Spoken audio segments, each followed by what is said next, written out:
Well, first of all, what are they? They're calls made with an automatic telephone dialing system or calls that contain a message, as we all know, made with a recorded or an artificial voice. So you're not really speaking directly to someone. It is recorded. Many robocalls are legal. There are civil penalties right now, and we've introduced legislation called the Do Not Call Act. That's a bipartisan piece of legislation that would criminalize. It would add criminal penalties to a bill that I worked on a few years ago called the Trace Act. If you can prosecute one of these big spam callers, one of the people or entities who are perpetuating these phone scams, I think you send a signal with criminal penalties that it's not worth the risk of trying to do it.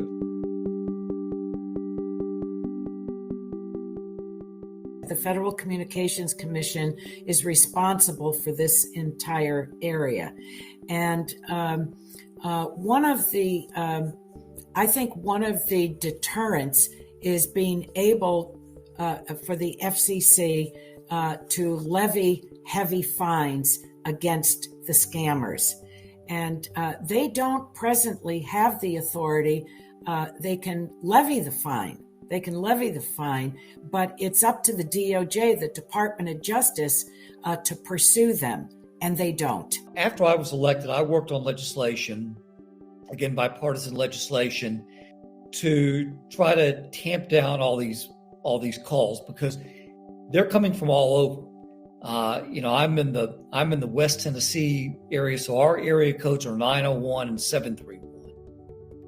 I could get a call that purported to be from a 901 or 731 area code. It could be coming from anywhere in the country. It could be coming from China or India.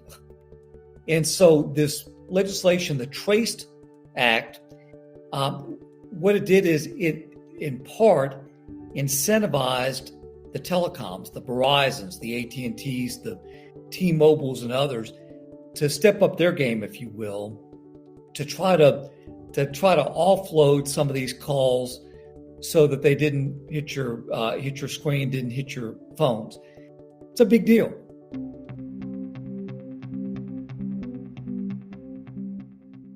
This is really very important because there were so many consumers. I mean, this was wildly popular in the country, can add their names to the Do Not Call registry so that telemarketers are not allowed to call them. To date, the Congress has really failed to step up and pass a comprehensive privacy law for our country.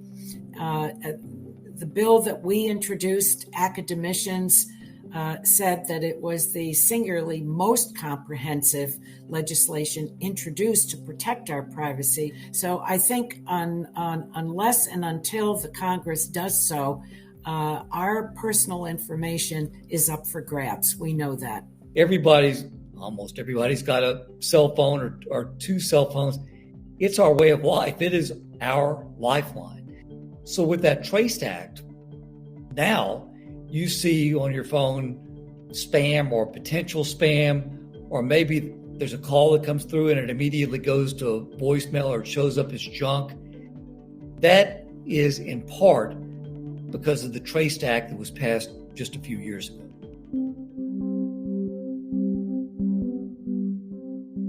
Fairly recently, former President George W. Bush thought he was actually speaking to President Zelensky, president of Ukraine, and it was a fake. And the chairman of the Federal Reserve thought that he was speaking to one of his foreign counterparts. That was a fake. So if the chairman of the Federal Reserve and the former president of the United States are duped, what a glaring example of what we need to make sure that in any legislation regarding artificial intelligence addresses that. We see more AI artificial intelligence become part of the phone scams. Imagine they could duplicate your voice from what we're doing right now and other podcasts that you've had, and develop it and use it to call somebody that you're close to. And I guarantee you, as AI becomes more sophisticated, even your loved ones aren't going to be able to tell whether it's the real you or the AI you. And think about that for just a moment. Let that play out. That those videos, that audio, can be used for, frankly, just really scary purposes.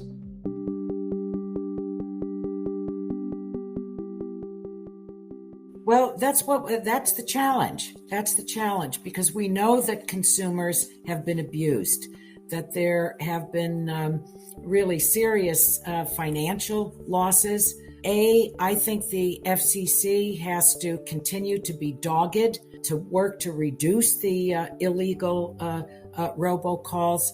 I also think that it's very important that they have be granted the authority by Congress, the legislation that I've introduced, to be able to pursue the illegal actors, the abusers, to collect the fines that they levy. If the government in the early to mid 90s, late 90s, had decided to regulate the internet like a utility, then we wouldn't be doing what you and I are doing right now.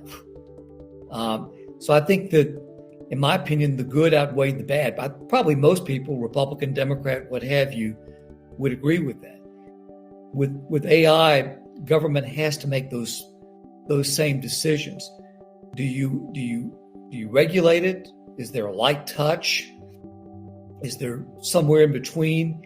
And the things you've got to consider are, if the government essentially stymies AI and AI technology, Chinese aren't.